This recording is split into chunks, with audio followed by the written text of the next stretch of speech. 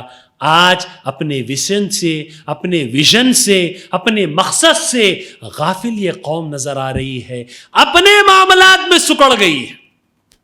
دنیا کے معاملات حل کرنے کے لیے مجھے اور آپ کو پیدا کیا گیا، آج اپنے معاملات بھی حل نہیں ہو رہے ہیں۔ دوسروں کی عزتوں کا محافظ بنا کر پیدا کیا گیا، آج ہماری مائیں بہنوں کی عزتیں محفوظ نہیں ہیں۔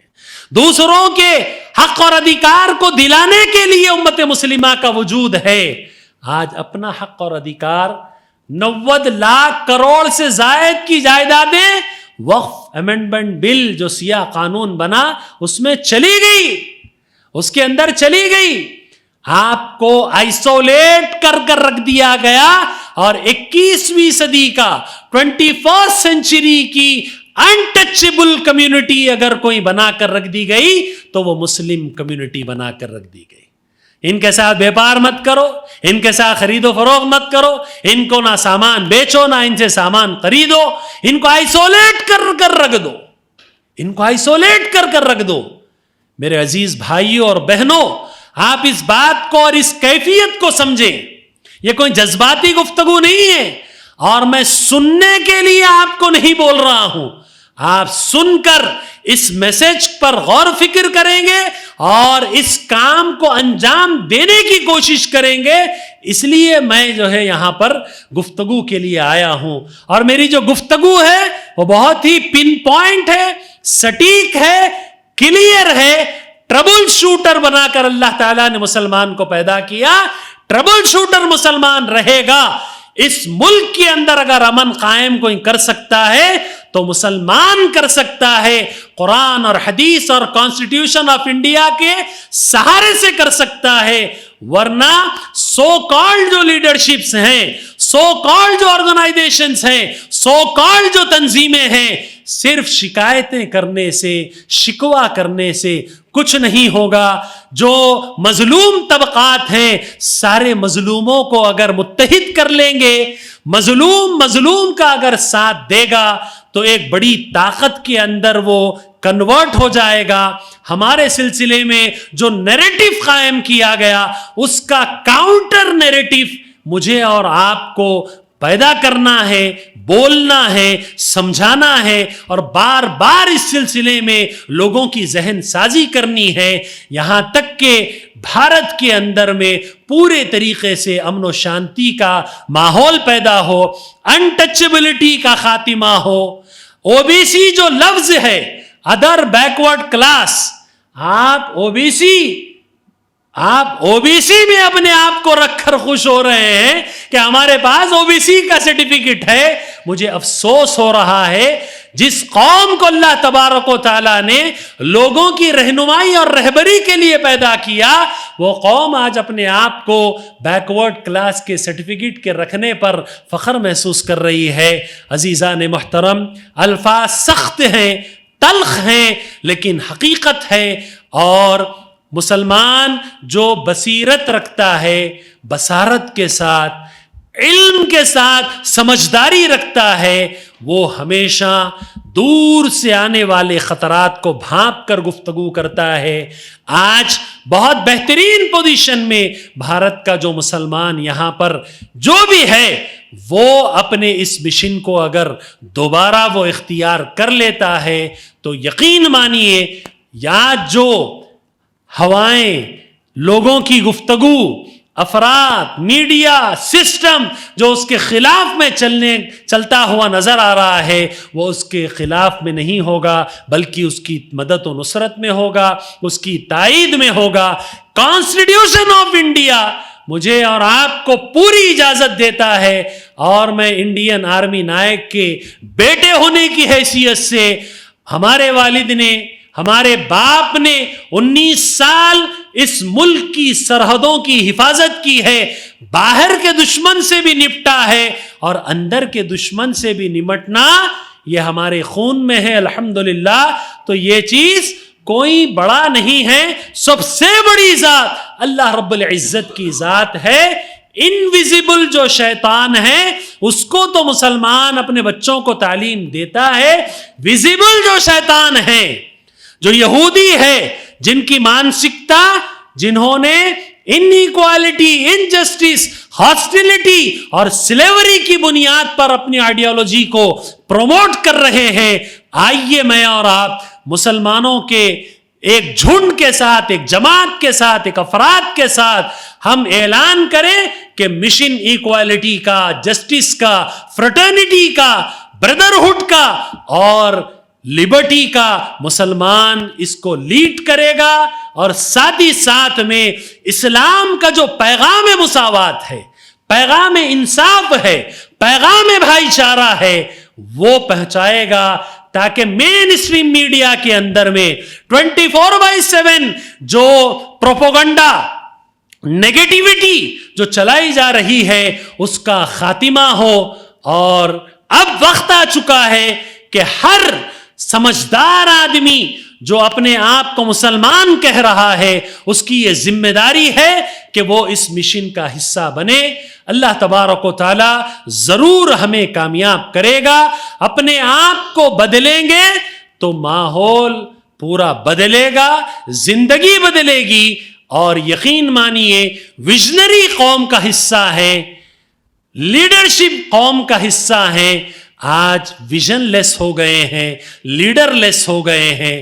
پھر سے ایک مرتبہ اس سبق کو ہم دہرائیں گے، سبق پھر پڑھ، صداقت کا، عدالت کا، شجاعت کا لیا جائے گا تجھ سے کام، دنیا کی امامت کا۔ اللہ تبارک و تعالی مجھے اور آپ کو کہنے اور سننے کے ساتھ ساتھ حالات پر نظر رکھتے ہوئے، گہری فکر کرتے ہوئے، پلاننگ کے ساتھ ساتھ ایگزیکیوشن کے لیے کام کرنے کی توفیق عطا فرمائے۔ پلانرز بہت اچھے آ گئے، تھنک ٹینکس بہت اچھے رہ گئے، لیکن کوئی ریزلٹ اورینٹڈ کام نہیں کر سکا، چینج آف سسٹم پر کام نہیں کر سکا۔ قتل ہوتے رہے، عورتیں بلکتی رہی، معصوم کٹتے رہے۔ سماج کا کوئی بھی انسان ہو، ایس سی ہو، ایس ٹی ہو، او بی سی ہو، ادر مائنورٹیز ہو، اگر یہ تکلیف میں ہے اور مسلمان اگر آرام سے سو رہا ہے تو میں سمجھتا ہوں کہ مسلمان نے اپنے وژنری ہونے کا جو ذہن اور مقصد اور ٹاسک اور پروجیکٹ تھا اس کو نہیں سمجھا ہے۔ اللہ تبارک و تعالی مجھے اور آپ کو اس بات کی توفیق دے کہ اپنی زندگی میں بہترین کام کرنے کی توفیق عطا فرمائے، اور وہ کام جو اسلام کے پیغام کو عام کرے، محبت، بھائی چارہ، شانتی اور انتی کے پیغام کو عام کرے۔ انہی چند باتوں پر میں آپ سے اجازت چاہتا ہوں۔ اللہ رب العالمین مجھے اور آپ کو کہنے اور سننے کے ساتھ ساتھ عمل کی توفیق عطا فرمائے۔ وآخر دعوانا ان الحمد للہ رب العالمین۔